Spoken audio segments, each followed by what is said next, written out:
A reading from the Gospel according to Saint Matthew. At that time, Jesus went on from Tyre and Sidon and walked beside the Sea of Galilee. And he went up on the mountain and sat down there.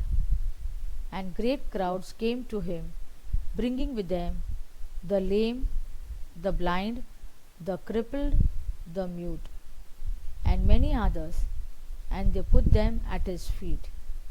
And he healed them, so that the crowd wondered when they saw the mute speaking, the crippled healthy, the lame walking, and the blind seeing. And they glorified the God of Israel.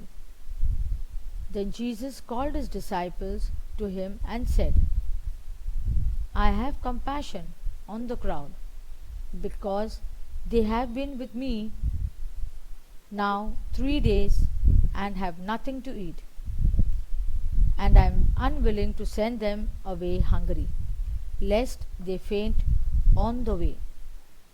And the disciples said to him, Where are we to get enough bread in such a desolate place to feed so great a crowd?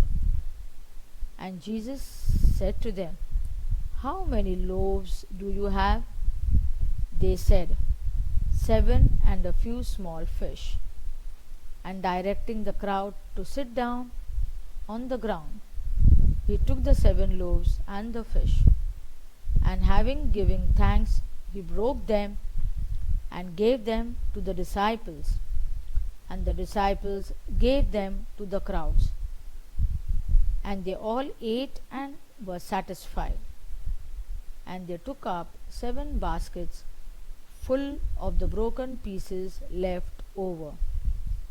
The Gospel of the Lord. Reflections. The Gospel of today tells us that Jesus is not only a compassionate healer, but also a caring, loving influencer with a sensitive and tender heart.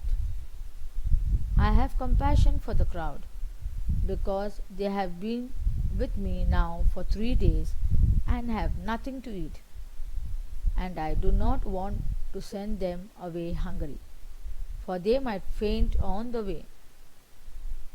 He not only cared about their health by healing their ailments or their spiritual needs by allowing them to stay on and learn from him for 3 days, but cared for their physical needs as well by multiplying the loaves and fish to feed them to their heart's content. That is what Jesus does even today, if we only follow him and surrender our all to him. Being with him is being on the mountain Isaiah speaks about in the first reading.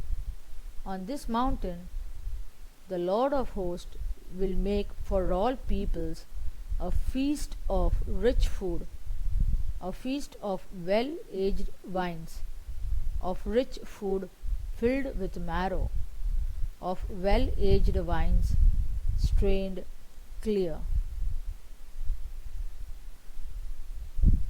Activity.